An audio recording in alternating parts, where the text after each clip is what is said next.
नमः। ॐ श्री भानुमत्यै नमः। ॐ श्री सर्वास्त्रसुधारिणे नमः। ॐ श्री सुरसुन्दरै नमः। ॐ श्री चारुहासिने नमः। ॐ श्री हिमशैलेन्द्रसङ्काय नमः। श्री गजेन्द्रवाहनाय नमः। ॐ श्री सर्वाङ्गयोन्नये नमः। ॐ श्री सम्प्रधानेर्ष्वे नमः। ॐ श्री विष्णुवक्षस्थलगताय नमः। श्री वास्तुदेवताय नमः। ॐ श्री मणिभूषाय नमः।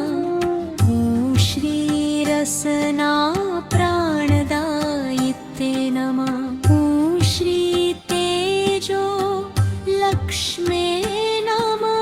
ॐ श्री सुखादराय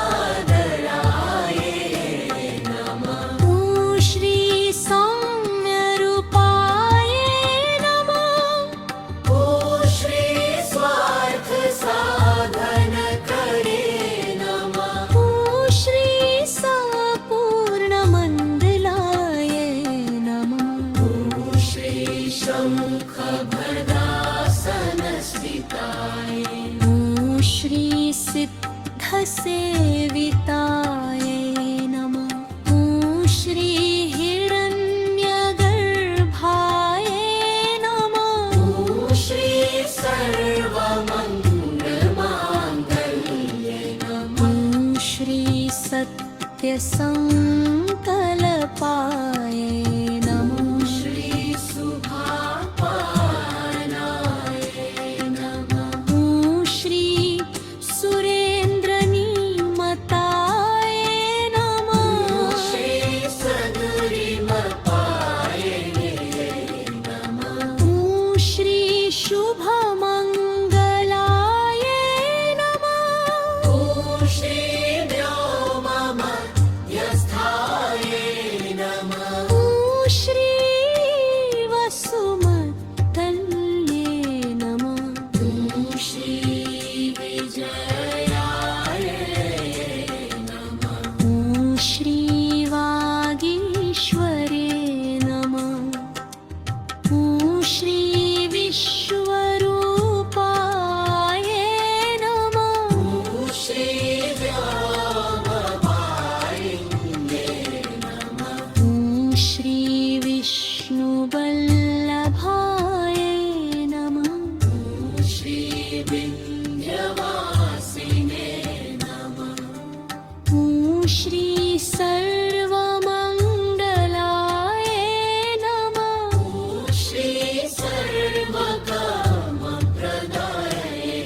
नमः। ॐ श्री सुवर्णकमलासनाय नमः। ॐ श्री सुखसौभाग्यसिद्धिदाय।